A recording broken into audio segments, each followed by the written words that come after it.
do whatever you want, but don't do it in front of children. Is that so hard? Is it really so hard? I'm not in favor of pulling anybody's sexual activities or kinks or whatever under some kind of prohibition, but I don't think it's unreasonable to say, let's not expose children to it.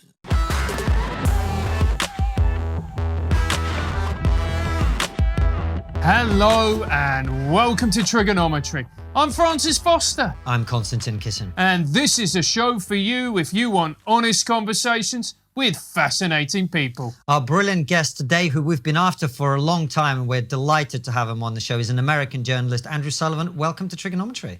Thank you so much. It's an honor to be here. It's a great pleasure to have you on the show. We know who you are and we love your writing and your work. A lot of our audience do as well. They've been asking us to have you on the show for a long time. But for those who don't know you or your backstory, who are you? How are you where you are? What has been the journey through life that leads you to be sitting here talking to us?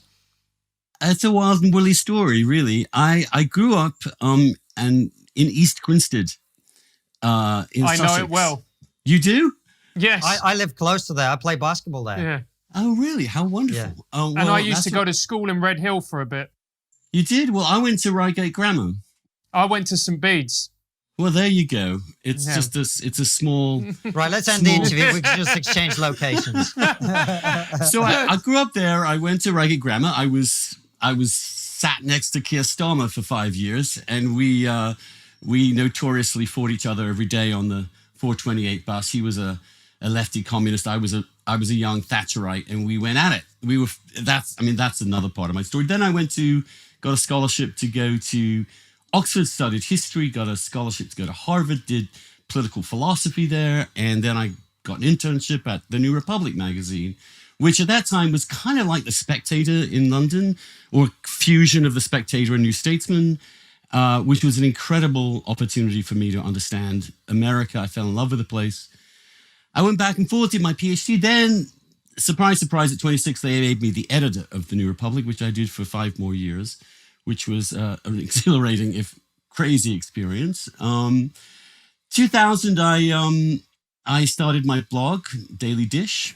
I now have a Substack, The Weekly Dish. I worked for The Atlantic and New Republic and New York Magazine, New York Times Magazine, and I was the first person to really put marriage equality on the map, I guess, and wrote the first book in defense of marriage equality for gays and lesbians called Virtually Normal. And later I wrote a book called The Conservative Soul. My dissertation was on Oakeshott, the British conservative philosopher who died a year after I finished my dissertation. So that's Is there a causal link there? Is that what you're suggesting?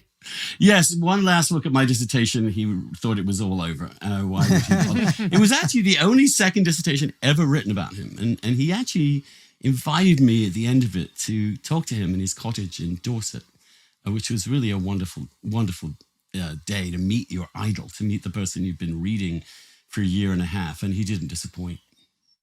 And Andrew, as I hear you talking, I hear someone who is in love with journalism, who has spent a lifetime in this profession. I'm afraid if you were to poll the general public, I would suggest that love is not currently widely shared. And we've seen over a long period of time now that some strange things have been happening in the world of mainstream media and journalism in particular. What is going on, in your opinion, in that world? Well, it's been in a serious crisis, I think, for quite a while. My own experience with what happened was that it kind of shifted in the mid-2010s. Something around 2014, 2015, something seemed to happen. I think it was a combination of two things. One, the media was in trouble economically. I mean, they were terrified of going under. They couldn't afford what they had been doing. So they then reached out, and they were terrified by the web. So then they reached out to young college graduates to come and help them out. And they let a hell of a lot of them in.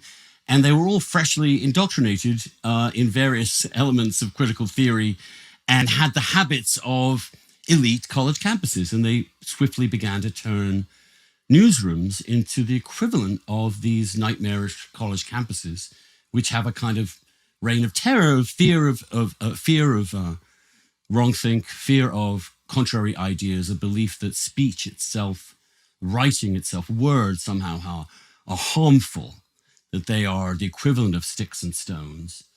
And the dynamic emerged in these newsrooms in which these younger staffers would be incredibly absolutist about what they were demanding, wanted a totally different staff based on different gender, sex, race, et cetera, wanted stories written again now without any attempt at objectivity.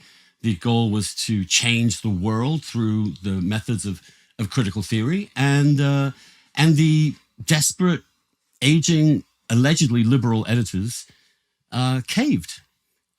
There's something about calling an older liberal person in America a racist that will make them do anything you want them to do. And once they figured this out, once they figured out the absolute insecurity of this older generation, they just went to town. I personally, I was at New York Magazine. I went back into the MSM after being an independent blogger for a long time. And I began to write what I thought about some of the sort of excessive tactics of, for example, the Me Too movement. Not that I was in any way opposed to changing the atmosphere about sexual harassment and treatment of women in the workplace, which I supported entirely. But the notion that you could just simply slander people without evidence as rapists and sexual assault artists without any actual proof struck me as terrible. So I wrote pieces saying I disagree with that. And sure enough, pretty soon, a young swath of staffers decided that simply publishing my columns created an unsafe work environment for them, and went to HR to get rid of me. I didn't even work in the office. I work at home, hundreds of miles away from where they are. But I was creating an unsafe work environment because my ideas were harming them. Now, this went on for a while until eventually summer of 2020, when I could not and would not praise the rioting after the BLM movement or the violence, and wanted to write a column criticizing the violence. They asked me not to write. And I said, okay. But at that point, it was beginning to unravel. And eventually they turned around a couple of weeks later and fired me. And so then I started the Weekly Dish, which is a sort of weekly version of what I used to do. And the good news is it's great. It's doing really well. I enjoy it. I don't have to worry anymore about putting my foot in it. If readers don't like what they're reading, they can always unsubscribe. Every week, to create a sort of atmosphere of liberal open debate, I have dissents, strong, powerful dissents against what I wrote the previous week, which I am required to answer, which are selected by my colleague, Chris. So and we're doing great. My salary, actually, this is why I'm not whining about cancel culture, because even though I was canceled, I did incredibly well from it. I tripled my salary overnight.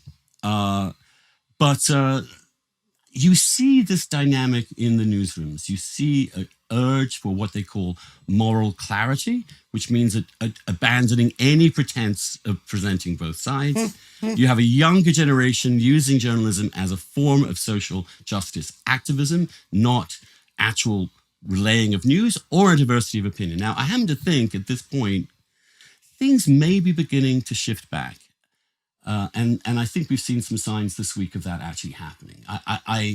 The Washington Post, which is one of the wokest of the woke, they finally had it and fired one of the most troublemaking and passionate and fanatical social justice activists on staff after she had engaged in a week-long tirade against her colleagues, accusing them of many, many different crimes, but especially that of being white, which was apparently the one thing you're allowed to demonize people for. So eventually she was fired as of Friday, last Friday, which would be, early June.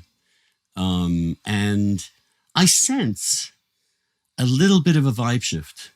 I sense the fact that readers are really not only kind of offended by some of this screechy, partisan, subjective journalism in replacement of others, but are bored by it. I mean, you look at the New York Times and you'll see a dozen different columns. So basically, they're all saying the same thing. And ultimately, this has kind of led people to move away and has led to the great flourishing of Substack. And the existence of Substack and independent source information is beginning, I believe, to affect the judgment of some of these other organizations. And they're beginning to restabilize. The thing that I always find, and let's look at the Washington Post, which is owned by Jeff Bezos, a man who has been, in my view, legitimately criticized for the treatment and the conditions of the people in his factories and depots. And we've actually had independent journalists come on and criticize him and criticize the practices of Amazon. Yet these people who describe themselves as woke work for the Washington Post, and they see no problem at all in working for Jeff Bezos, whereas the traditional old school left that I used to identify with, they wouldn't work for him because they would say your treatment of workers is incorrect, wrong, inhuman, whatever word they would want to use to describe it, and they wouldn't do it. But these people have no problem taking Bezos' dollar and yet purporting to be more moral than you or I or anybody else. Well, they're not that interested in the plight of working class people, actually, in terms of economics. If Jeff Bezos didn't have enough African Americans on his staff, or if he didn't have enough women, then they might get angry about it.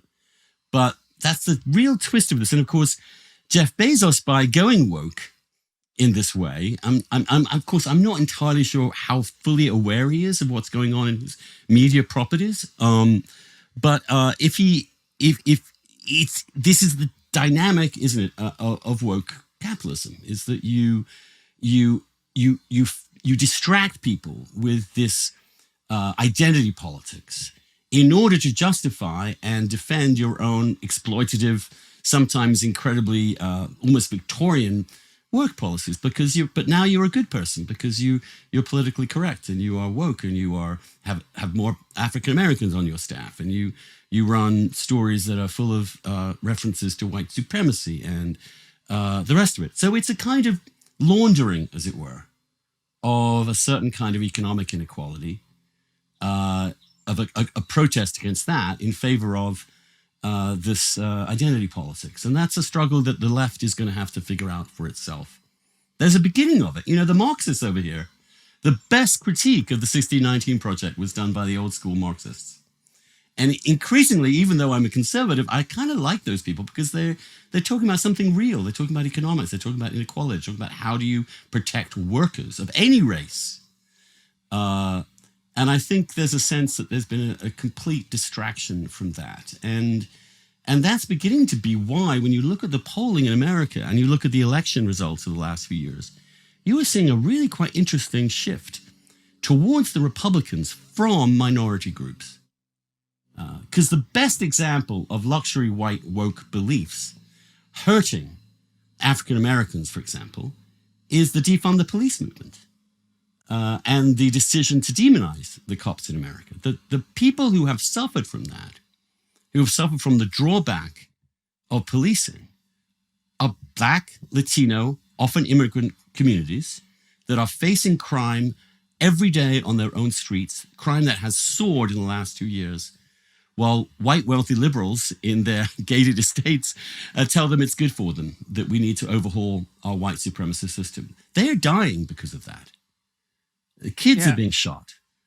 The murder rate has gone up staggeringly, and it's concentrated in these particular areas of poverty which tend to overlap with racial discrimination too. And so you're beginning to see, I think, a real shift underneath politics in this country. And I think the whole notion that, for example, the Democrats will ultimately win in America because they represent the non-white and the non-white are growing proportionally is slowly being dismantled as an idea. We can see that Latinos are no different than previous waves of immigrants who just want to assimilate, want to take part in the American dream, didn't come here from places like Venezuela or Cuba to set up socialism. They've despised it. They know what it means. And, the little side, Richie Torres, who's a brilliant young congressperson from New York City, Puerto Rican, I think, I hope I got that right, actually openly gay, who came out last week and said, "Can we please stop using this term Latinx? It just completely. You're trying to tell Latin culture that there's no male and female? Are you out of your fucking mind? I mean, the language is divided into male and female. It's binary language, and so instead of saying Latino or Latina, they have to say Latinx, and you have Biden, Joe Biden, saying Latinx in a speech. And like, that dude has never said that word in private in the entire history of his life. Well, not least because he hasn't existed for most of his life. But Andrew, it's interesting to hear you describe yourself as a conservative, because when I read your column, I get quite a strong liberal bent from a lot of what you say too. And of course, during the Trump era, you were widely accused of having Trump derangement syndrome and all of that. So what do you mean when you describe yourself as a conservative?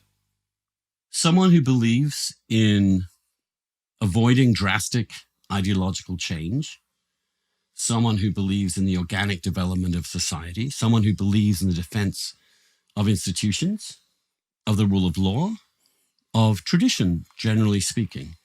And that is why a conservative defense of Trump is simply impossible. He was a direct, radical threat to very basic democratic norms.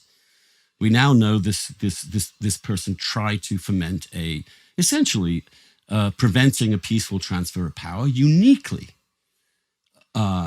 anti-institutional, radical, subversive attack on the practices that make a country work and that define a country. When someone is attacking the very heart of a liberal democracy, Andrew, what do you mean boasting, specifically? Sorry to interrupt, because Francis and I haven't followed the hearings that are going on right now particularly closely. When you're talking about him undermining these institutions, what do you mean specifically? I mean, insisting that the rule of law applies only to him, that if the rule of law goes against him, he will fire the attorney general. I mean, clearly plotting to have electors from the states that had already selected Joe Biden to reverse their votes, actually helping organize violence to stop the passing of power from Trump to Biden. This is staggering. Sending violent, armed men into the sacred citadel of American democracy to bully and coerce people into reversing a legitimate election result. There is no greater crime to be done against a liberal democracy. And there may be, and there are, and I've said too, that there are some issues that Trump raised that are important that liberals have failed to raise. For example, obviously immigration, the effect of free trade on whole sections of the American society. These are things that he was right to point out, and he deserves credit for pointing those things out. But that cannot legitimize the way he conducted himself in office, his attempt to undermine our democracy, which places him uniquely as the most destructive president in American history. And I say that as a conservative. No conservative wants to destroy the institutions of liberal democracy or wants to impugn the entire system as a fraud. Andrew, yeah, go on. I'm glad we have this strong critique of Trump on the show. I think it's really important, particularly from your position. And Francis and I were both very concerned as outside observers about what happened on January the 6th, and we were unquestionably critical of those events. What do you say to the counterpoints? And I think there are two counterpoints to what you're saying. The first is, yes, Donald Trump was a radically transformational candidate, but the reason people voted for him was that they felt that the status quo was not working, and the Republican Party, such as it was, the chokehold that the two parties had without offering actual genuine change that people were concerned about. That is why Trump was elected. And so in attempting to deliver some of that radical change, he was being democratic, the first point. And the second point, I agree with you that I think sending or encouraging people or even allowing people to be in a position to storm the Capitol in the way that they did was attempting to interfere with the democratic process. And I think that's completely wrong. What about the banning of the Hunter Biden story from being shared on the big tech platforms? Was that not election interference that had, I mean, the studies showed that it had an impact on people's voting preferences, for example? There is a clear and bright distinction between stories. I mean, first of all, I agree with you. That was a disgraceful act. The idea that it was also a function of Russian intelligence was also bullshit. I did not buy a lot of the Russian conspiracy bullshit that went on for a long time, and you can check my record on that. I was always skeptical about that. But they're not equatable. There is nothing that can be equated with an attempt to undermine knowingly, because now we know that every single person around him told him he'd lost this election. He still went on to attempt to, and could have, if it in any way succeeded, destabilize this country massively, and would have welcomed that destabilization. There is no restraining instinct in Donald Trump. He would destroy anything rather than concede he was wrong. He is manically going around the country still insisting not only he won the election, but he won it by a landslide. He is trying to get a political party to invalidate the results of a democratic election. This is so far outside anything acceptable that it must be forbidden. He is a stain on American history and on the American Constitution. Listen to him. He's out of his mind. You can't let someone like that in a position of power. We were lucky to get away with it for 4 years. In fact, we weren't lucky because he nearly destroyed the whole system. You can be, and should be, in my view, a great critic of the way that liberal elites, neoliberal elites, right and left, forgot a lot of human beings in our society and enacted policies and refused to correct them that hurt people. You can say that some of the issues that Trumpism represents should be represented, and I think the Republican Party is moving in that direction. But you can't get around this crazy person. Individual humans do affect history. And I do think he's the most uniquely dangerous person who's arrived in American politics in my lifetime, easily. Hey KK, do you believe in spring cleaning? Yes, but only when my wife does it. In Russia, men who clean are executed for not being real men, which is correct. Well, for those men who are living in the 21st century, Manscaped has an incredible offer for you. Manscaped are the global leaders in men's below-the-waist grooming and have forever changed the grooming game with their amazing Performance Package 4.0. Inside this care bundle, you'll find their Lawnmower 4.0, trimmer, weed whacker, ear and nose hair trimmer, crop preserver, ball deodorant, crop reviver toner, performance boxer brief, and a travel bag to hold your goodies. This elite trimmer is designed to trim hair on loose skin. Although your wearables might look like a couple of Boris Johnsons, treat them with respect and benefit from their proprietary skin-safe technology. Complete your grooming game this spring with the new refined cologne signature scent by Manscaped. This stuff is legit and will have you smelling like royalty. The good kind, not Prince Andrew. Get 20% off and free shipping with the code TRIGGER20 at manscaped.com. That's 20% off and free shipping with the code TRIGGER20 at manscaped.com. It's time to throw out all your old hygiene habits and upgrade your life. And what would you say to this is my view on Trump, that Trump is a symptom of a symptom of the fact that the system no longer works for the average American voter. There are huge swathes of people in America who look at left and right and go, this isn't working. You're not going to help me. You don't represent me. You represent the interests of big business and corporations. And whoever I vote for, I'm going to end up in the same position. So it doesn't matter if I vote for the crazy radical, because even if the system goes to pot, I'm going to still be in the exact same place.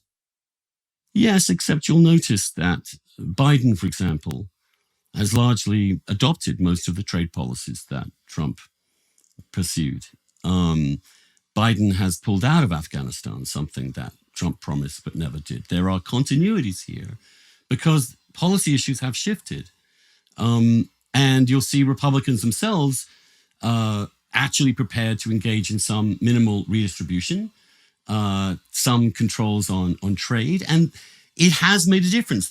And Trump deserves credit. I'm not going to deny this for bringing those issues to the fore, but characterologically, he is incapable and proves himself incapable to be president of a democratic society. He just is incapable of it.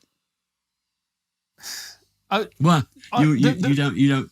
Don't No, you it's see how not just that I don't- monstrous this person is? I mean, aren't you? I'm ashamed to be a country which had this person as president. It's a massive embarrassment. I would say as well, look, there's things that I disagree with Trump, absolutely. And I thought ultimately he was a very toxic individual. And the divisiveness that he brought to America was dangerous. But I also look at the system that created him and I blame the system. And I blame the left above all for saying that they represent people and represent working class people, whilst deep down, if I'm being honest, and I'm going to use industrial language, not giving a flying shit about them. And it's their fault. Well, they definitely bear a great deal of responsibility for this, and also in the media, in obscuring and eliding the real questions that people had. I agree with you totally, but I don't believe the whole system is finished. I do think that in America, there are plenty of ways in which this can be changed through democratic elections. We're seeing, for example, all over America, school board elections, in which some of the craziest indoctrination that's being proposed is being reined back in by ordinary people using democracy. We're going to have an election, a midterm election, very soon, which will probably show, I think, a Republican landslide in both houses, forcing Biden to some correction. I do not believe that a system that has been through rocky patches but has survived over 200 years is to be junked because we've hit a moment where our elites have been out of sync with what most people want. That is to be expected in any country in periods of time. Trump deserves credit for breaking that.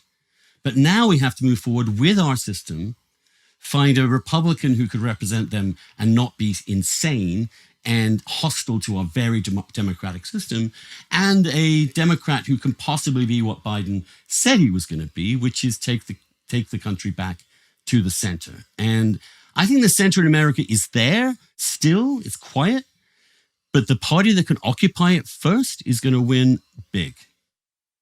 That's very true. And look, we weren't actually planning to spend a huge amount of time talking about Trump, but it comes back a little bit to the conversation we were having about journalism, because another perhaps point that I would agree with Francis, where Trump was a bit of a symptom, is he was really the only guy who could survive what journalists do to Republican leaders when they run for office, which is he's the only guy who could survive being called a racist, a sexist, a homophobe, and all those things, and still win, because everybody else just gets labeled as a Nazi and they never recover.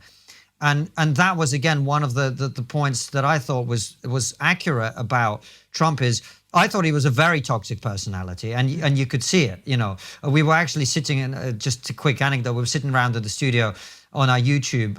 We were watching something on YouTube, and without us knowing, the next video came on, and it was like a compilation of Trump put downs. And I think a lot of people were watching it with like enjoying but it was all about him like go back to mummy or something. And it was very, very dark. It was dark. I don't question that at all.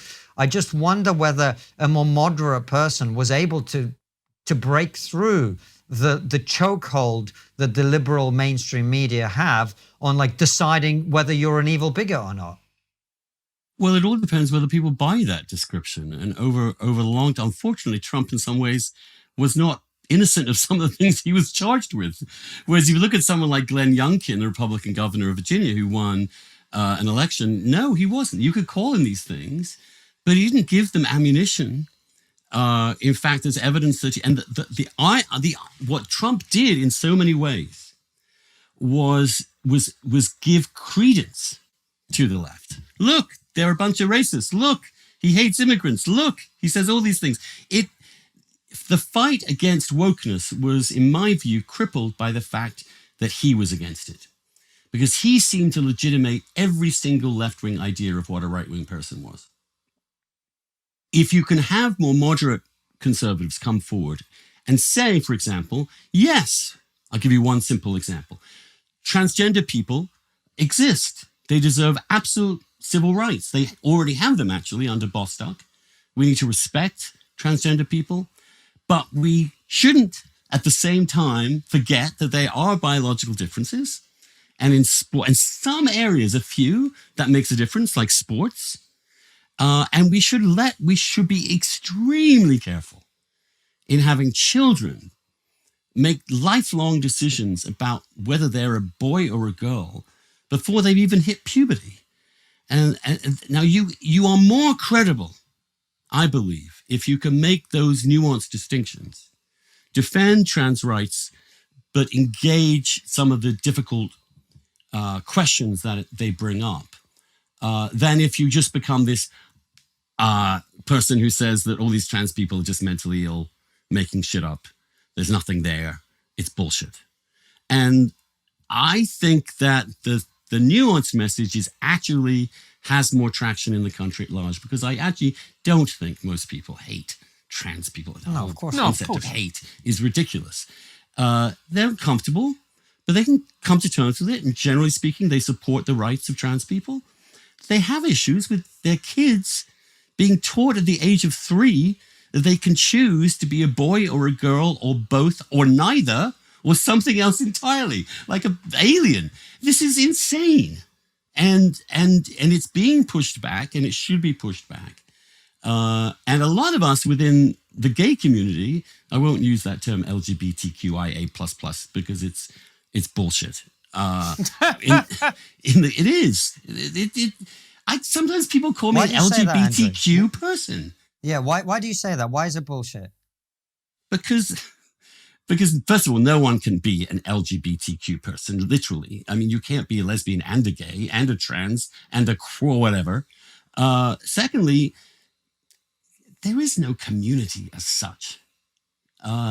Even with gays and lesbians, I'm talking to you from Provincetown, which is about as gay as you can get. Yes, lesbians and gay men live here happily alongside each other.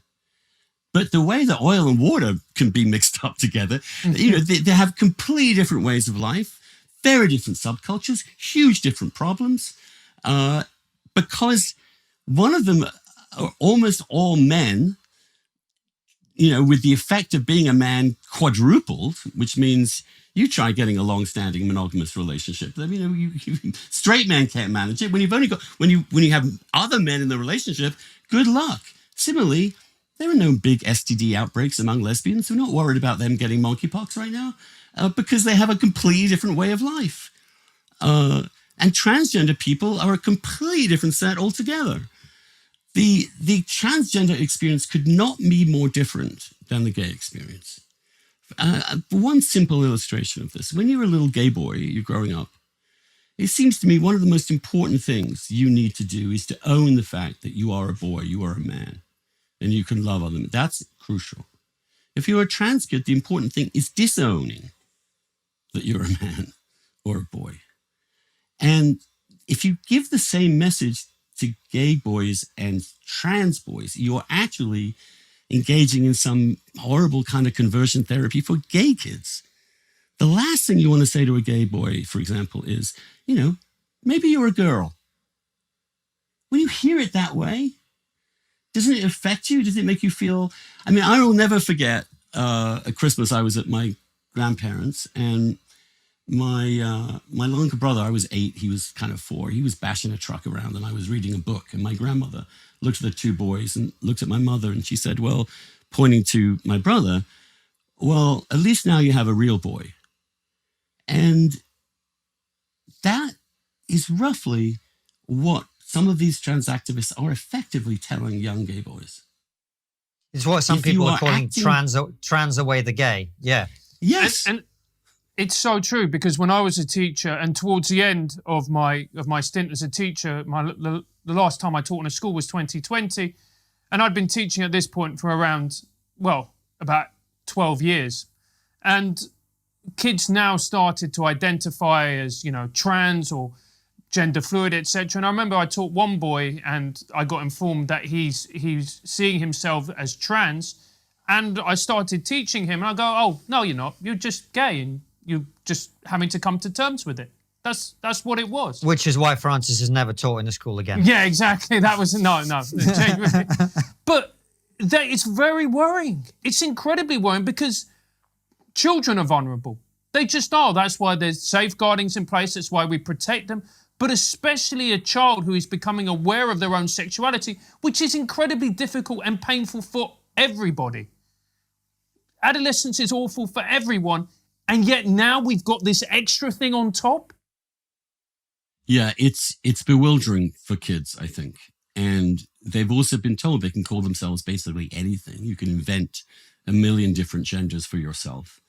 I think it's particularly tough on gay children myself. And I cannot understand why gay organizations are not concerned about this. Can't even acknowledge that there is a trade-off here. 80% of kids with gender dysphoria, we find out, end up gay. Puberty itself is itself a real affirmation of your actual biological sex. I remember being a little worried. I was a gay boy. I was a nerd. I was a SWAT. I definitely didn't like contact sports. They forced me to play rugby. I really did not like it. Where was I? So now I've lost my train. Hold on. I was going to say. You were saying how gay kids are the most affected by all of this. Yeah. I was going to say something else. Sorry. It's all good. Do you mind if I ask you a different question? Yes. And if it comes back to No, you, I don't mind. We'll recover it. Yeah, perfect. So it's one of the things you're talking about is actually a concern of mine, because as you start to see this so-called LGBTQI++ minus up, down, left, right, whatever it is, community start to get involved in things that would concern a lot of people. We've seen images of drag shows which no one had a problem with, in the last 10 years, now start to be performed to children.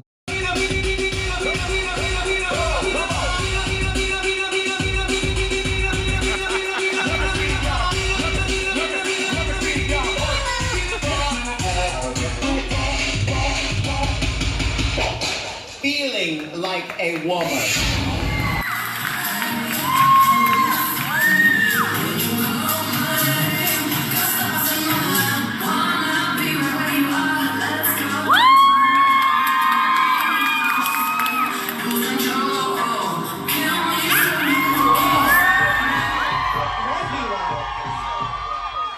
Strike the pose. Strike a pose! Yeah, baby, come on back!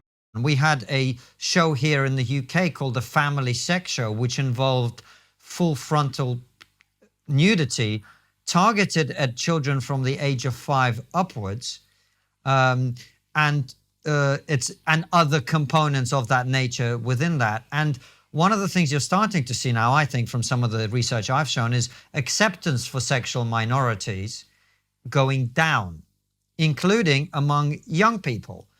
Now, to me, for someone like you, not only because of your sexuality, but because you were at the forefront of legitimizing marriage, equal marriage for sexual minorities, you've got to be concerned about this, don't you? I am. I mean, I've been concerned. And I'm also worried that the atmosphere that these activists create terrorize gay people into accepting every single crazy thing. Look, I take the view of Mr. Slave on South Park, which is that do whatever you want, but don't do it in front of children. Is that so hard? Is it really so hard? I'm not in favor of pulling anybody's sexual activities or kinks or whatever under some kind of prohibition, but I don't think it's unreasonable to say, let's not expose children to it.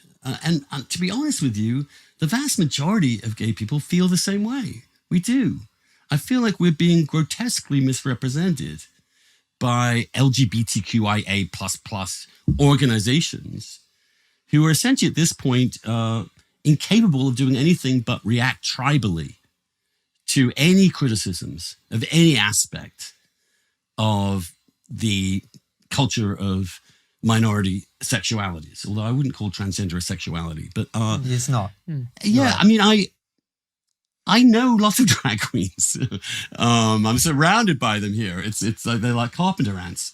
But and they're friends of mine. And you know, the best ones are totally not risque in sexual terms at all. They're like clowns. They're like a pantomime dame. I mean, we take children to pantomimes which are essentially drag shows, at least in some aspect, musical drag shows, and we don't think that's abusing them. So there's a fine line here. You know, you can have a fun, completely family-friendly drag queen who can be funny, who can engage just like a pantomime dame or a clown. And then you have the more less talented, frankly, more vulgar and more sexualized versions. And again, I took my 7-year-old and 5-year-old niece and nephew to see one of these drag queens a few years ago. She didn't. They loved it. It's hilarious. There was no sexuality, unless you saw the back of this guy's dress, which was full of back hair. I mean, which deliberately done to kind of send up drag queens. So it's complicated, and I wish the more responsible ones push back against some of this. You know, and RuPaul did a huge. I mean, I don't think drag queens are the great terrible threat people are saying they are. Is what I would say. I do think that public authorities, public schools, telling children that they can pick which sex they are is infinitely more concerning. Oh, I agree with you, Andrew. But the thing is, though, and I think you'll appreciate this, the general public are not as into these issues and they're not as involved in the details and the nuances and whatever. So I'm going to ask you quite an unpleasant and layman question about it, which is, look, if I am a parent, which I now am, of a child, and I'm looking at this without delving deeply into it, I'm not going, there's these drag queens and that drag queens and there's a spectrum and some of them do this. And you're just looking at it and going, why are, as you said yourself, children being so shown sexualized material, right? Where is this coming from, in your opinion? Why are people doing this at all? Well, I think there was a genuine good faith idea that drag queens are like clowns, that children relate to them in that way, and that having somebody read in the library, which I think is where the stuff started, to children in funny outfits might actually be a completely banal and rather benign thing. But some have exploited it. And I think also this concept of LGBTQIAA++, whatever, has created a culture which is now something that people are saying they can choose. So the majority, it turns out the biggest proportion of the people calling themselves LGBTQIA++ in America are straight people, mainly straight women calling themselves bisexual. Some 40% in one poll of people identifying as LGBTQ are straight. So it's become this kind of all-purpose trendy catch-all. And there are some lefty liberal parents that sort of want their kids to be part of the LGBTQIA because at least that's not straight. I mean, look, I'm not defending this. I can't defend it. I think it's whacked. But, you know, parents have control of their children if they want to take them there. If some kid is taken to a sexually explicit thing which they haven't explicitly had consent for from their parents, I think it's an outrage. But I do think most drag queens are not like that. Andrew, we're not saying that, and we're not trying to pin it on you. We're just trying to have a conversation because the reason is that you see, and you will know this because you are online and you see the discourse and the way it moves. There is this concern, particularly on the right, this whole groomer conversation, which I find kind of like difficult and I don't get what's going on exactly. But there is a growing concern that as part of this increasing tolerance, we're now tolerating things that just frankly shouldn't be tolerated. And I think that's a completely legitimate concern. But there is a distinction between that concern and saying that any teacher that teaches the syllabus is attempting to sexually abuse your child. That seems to be a reach that is ugly. You know, calling someone a pedophile is a bit like calling them a racist. It's something you just can't defend yourself against. It is a totally totalitarian tactic. I think if you don't think people should be called racist because they have different views than you, which are legitimate views, then you shouldn't be calling people who have a different view than you do on the question of sexual minorities to be a pedophile, the first word out of your mouth. And look, there is a long history of gay people being called pedophiles and being equated with them. And we have it in not so long ago, the 70s, there was an attempt to get all gay teachers fired, which would, in California. And the politician that actually did most to prevent that coming into force, it was called the Briggs Initiative, was Governor Ronald Reagan, who said, no, you make a distinction. You judge people by the way they teach, not who they are. If there is some abuse, and there is abuse in schools, we know this. I mean, but it's not always associated with gay people, and it shouldn't be associated with a particular kind of curriculum. I think it's cheap and ugly, and I think we can avoid it. But you can still make the case. Let us keep children out of politics. Let them see the world for what they are. Leave them the fuck alone. Let them grow up and stop getting into their heads about this, that, and the other. In the private sphere, you can do that. You can bring up your kids as Jehovah's Witnesses. You can do whatever you want. But in the public sphere, public authorities, teaching kids things that are extremely dubious for political motives, no. And I'm sorry, it's a little wishy-washy. I don't mean to be wishy-washy. I mean to be fair. Andrew, it's a really, really, really important point, and thank you for putting that across with nuance. Do you have a website, or do you plan to have a website? Because if you do, then EasyDNS is the company for you. EasyDNS is the perfect domain name registrar provider and web host for you. They have a track record of standing up for their clients, whether it be cancel culture, deplatform attacks, or overzealous government agencies. He knows about that. So will you in a second. EasyDNS have rock solid network infrastructure and fantastic customer support. They're in your corner no matter what the world throws at you, unless it's your ex-girlfriend, in which case you're on your own. You know about that. Move your domains and websites over to EasyDNS right now. All you've got to do is go to easydns.com/triggered. That's easydns.com/triggered. Use our promo code, which is also triggered, and get 50% off the initial purchase. Sign up for their newsletter, Axis of Easy, which tells you everything you need to know about technology, privacy, and censorship. I think the problem is, Andrew, I think we're politicizing everything. And this is the inevitable result of what happens when you politicize sexuality and sex.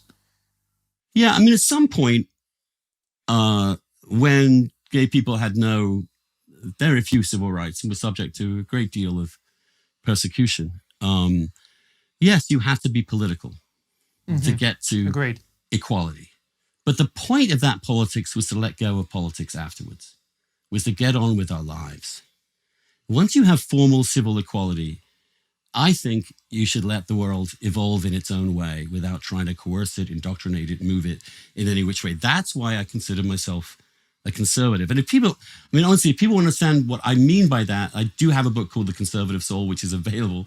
And it is my attempt to kind of explain exactly where I think that conservative temperament belongs.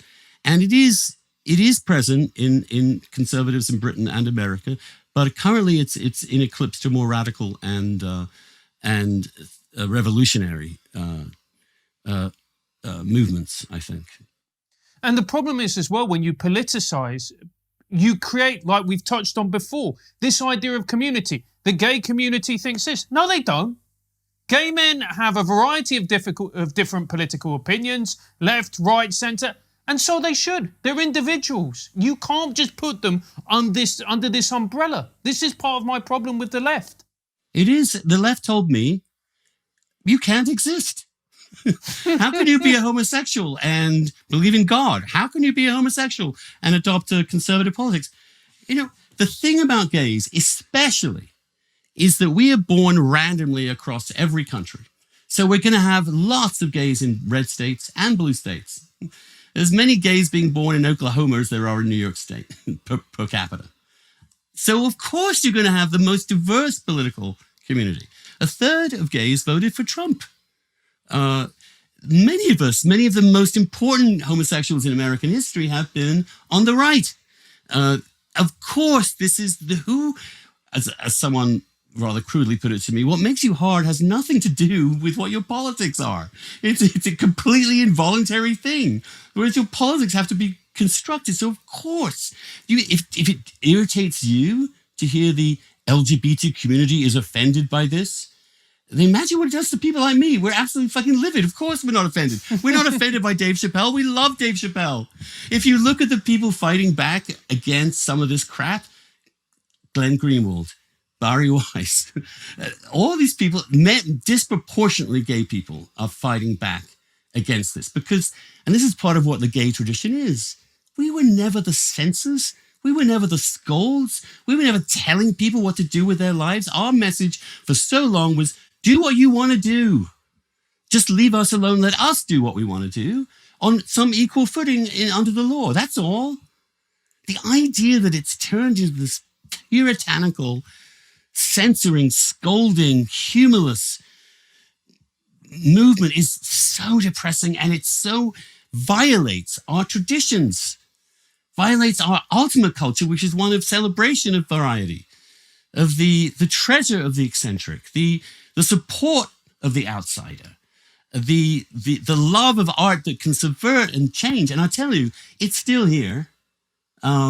Not to offend you, but I went to a good drag show one here that comes every week. There's a sort of talent Andrew, contest. we're not offended by drag shows. No, I know you're not. I'm kidding you. I'm kidding you. We're two comedians. We used to perform with drag people. We've got friends who do drag shows. I know. I'm just we were kidding talking you. about this. Yeah, all right.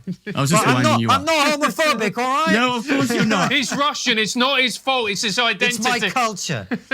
My view as a homo is that I assume everyone's homo-friendly unless proven otherwise. Yeah. And my view as a member of a minority is that I do not get up every day wondering who hates me. I get up every day seeing who loves me and who I can be with and how I can best live my life. And there are many, many more of us out there. And the truth is that when you do what I've done, the most vicious hostility comes from the gay left. My first book on marriage equality was picketed by lesbian Avengers. I've had drinks thrown at me. I've been called the Antichrist. My second book was reviewed and said, if you hate gay men, you'll love this book. The attempt to delegitimize non-leftist gays is so well organized and well oiled, it can take a huge amount. Look what happened to Barry Weiss, for example. You were particularly vulnerable to attack. So that's how they enforce the orthodoxy. But people should not believe that gays and lesbians, not necessarily part of the same community, but that they do not have an incredibly variety of views. They disagree with each other. And the conversation privately, for example, about getting kids to change their sex among gay men, it is not happy. People are actually concerned. We've got lots of gay friends here that we talk to about this, men and women. None of them are happy about this whole thing, about what's going on. So I suppose that begs the question then, Andrew, how do we get to a position where we go to what you're talking about, which is let us be who we are and do no damage to children and leave everybody the fuck alone? How do we get to that position? One way, I think, is to remind people of history and of geography. When certain elements are screaming that they need this, that, and the other, and they want to push boundaries further and further and further, my response is to say, have you ever read any history? Do you have any idea of what it's still like to be gay, for example, in the vast majority of countries on the earth, from the Palestinian authorities to Russia to Iran? Do you have any idea where we've come? In the 1950s, 10,000 gay men were fired from the federal government in a purge of all homosexuals. The government had surveillance on all of us in the nation's capital. The police had a list of anyone who had ever had any homosexual connections. People were committing suicide upon being purged from the feds. It was illegal. People were being arrested. If you were a gay person, ask yourself, is there any other time and place you would ever have wanted to live except for now in the West? And the answer is no. So can we please get some perspective? Can you please see that we are actually where we always wanted to be? That we now have the equality we long sought. Our predecessors would be amazed at what we've done. The idea that we should further corral, coerce, and lecture the whole world and how they have to do even more to acknowledge our existence. It's a form of narcissism that is self-defeating. It's ahistorical. And it's an insult to the vast majority of gay people in the world, but who are also affected by this. The more the extremists in the left, in the West, push things like everyone is trans unless proven otherwise, or you don't think that that is being broadcast in Russia? You don't think that the extremes are being used to actually hurt gay people in other countries who are under infinitely greater pressure than we are? I find it morally unserious, to be honest with you, and a luxury belief. I grew up in my 20s watching hundreds of thousands of my peers die, agonizing, difficult deaths. We endured that. We saw things that I hope no one has to see. And the idea that today someone misgenders you and you're traumatized, I just think it's an insult to those of us who actually went through real pain. And I am incredibly depressed by a younger gay generation that does not even acknowledge that contrast. And I'm to be honest, fed up with it. Andrew, I've got a tremendous amount of sympathy for your position because my family is South American. There's a saying in my family, los países, as they're known. And there's a saying in my family whereby the países, they're either gay or they're ugly, right? So we've got a lot of gay men in my family. I had a cousin who passed away from AIDS when I was 9 years old. And this cousin of mine, we never said, it's actually upsetting me now talking about it. When he died, they said that he had throat cancer because they didn't want to say to the family that he died of AIDS. And even as a kid, I remember being angry because I felt that when he died of shame because he couldn't even be honest about his death. So I've always had a tremendous amount of sympathy for the gay movement, gay pride. And it's one of the things that gets me really angry because I just see how corporates have just jumped on this movement and co-opted it. And then at the same time, that they don't care because in the Middle East, they drop, the rainbow flag from their logos. That FIFA don't care because they hold a World Cup in Qatar. And you just think, that's disgusting. It's utterly disgusting. Yeah. I don't want to in any way counter what you just said. I do remember in my adult lifetime that we were frustrated that no corporation would ever touch us. Yeah. So be careful what you ask for. And I think, part of what has sustained gay people is our economic power. And insofar as our ability to buy and sell things can help integrate us into the community, then I don't have a huge issue with it. I agree with you that the idea that it's anything but utterly cynical on the part of these corporations is ludicrous. But also that they're more enthusiastic than many of us. These bloody flags. I mean, please, can you stop the flags? I have no idea what all of them mean. We had something called a rainbow flag, which was excruciating enough. But the whole point of it was that it was a metaphor including everyone. We weren't defending green gays and white gays and purple gays. It was a rainbow, right? A metaphor. And now they put this brown and black stripe in it to represent brown and black people. They have pink and blue in it to represent trans people. It looks like a licorice all sort. And again, who determined that? Who the hell decided we all had to have this new flag? I didn't. There wasn't a vote. It's done by these organizations, and they are captured by these activists, and these activists have been captured by critical theory. And it's hard to push back, especially when you tribalize, you know. When you're a small community and someone says something hostile or you perceive as hostile, even though it might just be a counter argument, your ranks close, and you understand how that dynamic can occur. But I agree with you. More of us need to speak up. Many of us are. I think of Katie Herzog, for example, who's a fantastic lesbian.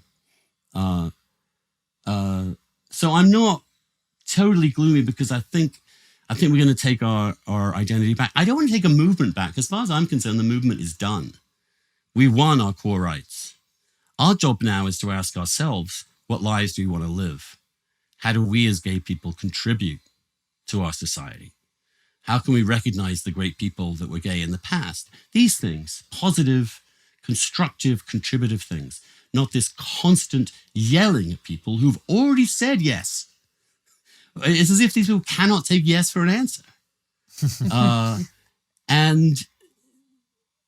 And we are in a much better place. And look, I'm not that old, but I've lived through this extraordinary change. Does it make me depressed? I think we're going backwards right now, but I know how much further forwards we went. And we won. Again, this is what they don't understand. We didn't win marriage equality by saying, if you don't support us, you're a bigot. We actually made the arguments. I went out there. I don't know how many. I went to churches. I went to fundamentalist organizations. I went to Catholic universities. I went anywhere anybody asked me to make an argument respectfully. And, you know, did that for a couple of decades, and we persuaded the middle, and we won. And we should remember how we did that. We did not do that by hating on people. We did that by assuming good faith. And from that also, you see, the other thing about this is that if you're really secure as a gay person, you're not constantly waging war on the world of everybody who might not be totally okay with you. You let it go. It's the fundamentally insecure, the young and the activists who actually believe that they have some duty to do something that they cannot do because it's already done. I call this Mlk Envy. You know, people always want, I want to be the Martin Luther King Jr. of my generation. Well, sorry, but it's done. The Civil Rights Act is finished. You're too late. And you can invent other ways in which you think you're changing the world, but at this point, you're not. You're just coercing other people. So let it go and get on with your life.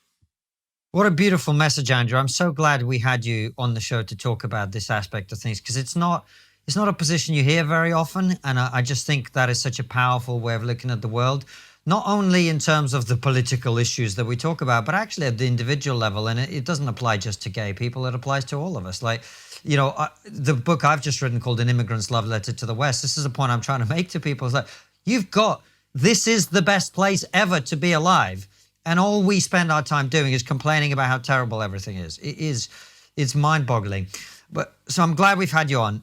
It's such a pleasure talking to you. As you know, the last question we always ask is, what is the one thing that we're not talking about as a society that you think we really should be? It's a very good question, and I've been trying to think of it since you started asking. I was going to say... Don't give away the secrets that we brief people. Oh, I'm sorry. No, it's joking. Everybody knows it. Everybody knows.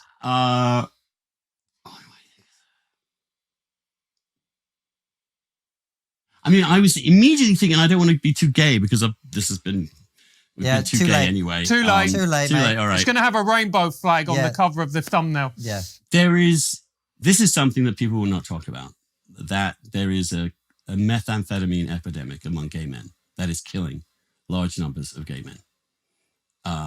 It is the most hideous drug. It is taking people's lives away. It is rampant. No one talks about it. Certainly the gay press barely talks about it. It's implicated in a whole bunch of things that you can see. I mean, for example, it's the real story of Matthew Shepard. Not that he was assaulted by two complete redneck strangers who hated gays, but he was assaulted by his own boyfriend or who was on meth for 5 days. That makes much more sense of the situation than these other things. But the ability and the need to suppress this reality because it's dirty laundry, because it's telling the truth about problems that we have, it's not helping gay men either.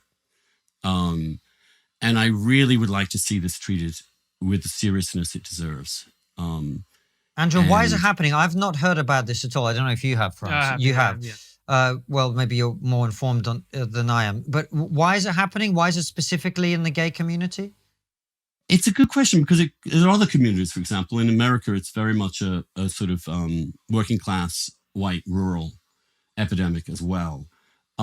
It's used in conjunction with sex. It's apparently a fantastic sort of experience temporarily. When you're on this thing, you feel great and powerful and all the rest of it. You can have sex for days on end.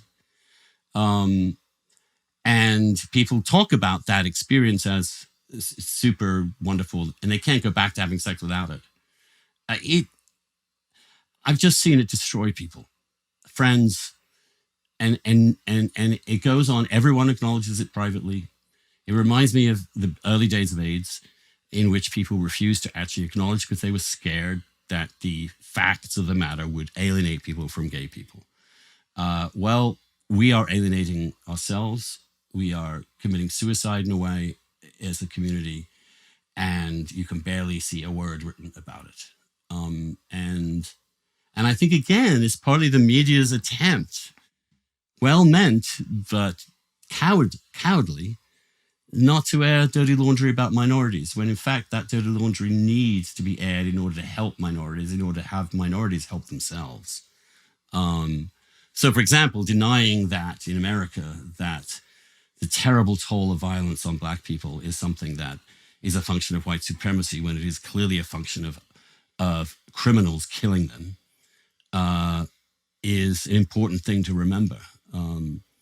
Infinitely more Black Americans are killed by civilians than by cops, and yet we barely mention the former and we obsess on the latter. And I'm not saying that killing by cops is something we should not be concerned about. We should, but the perspective is all skewed. Similarly, in terms of where gay people are, instead of talking about the hatred other people have for us, which they generally don't, except for a few nutters, let's talk about how we can take care of ourselves. What issues of self-esteem are still buried within us? The things that makes it preferable to go on these drug benders than just get on with your life, building a relationship or setting up a home or getting a productive career going. It happens to be a very potent drug too, which seems to hook people very quickly and be incredibly hard to recover from. It has taken a real toll, and it's still going on. Andrew, thank you for bringing that up. That's not an issue that we've heard anyone else raise, so we really appreciate it. We're going to ask you a couple of questions from our local supporters that only they will get to see. But for now, thank you so much for joining us. I read the Weekly Dish every week. It's a Monday. It comes in Monday, I think afternoon my time. I really enjoy it. Recommend people check it out. Where else should people find you online? Well, the Weekly Dish is the most. I'm on Twitter, Sully Dish.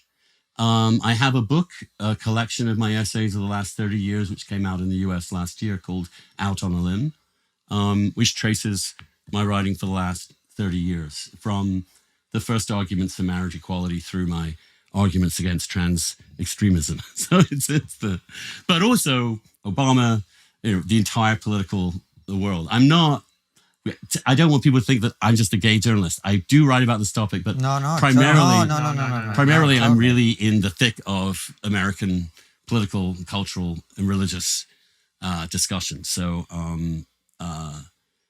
but Out on a Limb gives you a sense of who I am and where I've been. It's on Amazon.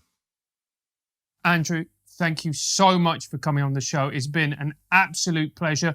Don't log off because we'll ask you questions for our locals. And thank you for everyone watching. We hope you've enjoyed this episode. It's been absolutely brilliant. If you want to watch our episodes, they're available on Wednesdays and Sundays, always coming out at 7 p.m. UK time. Our Raw shows are on Thursday, Friday, and Saturday. And for those of you who like your trigonometry on the go, it's also available as a podcast. Take care and see you soon, guys. I am now told by critical theorists that if I am not attracted to someone with a vagina, I'm a bigot.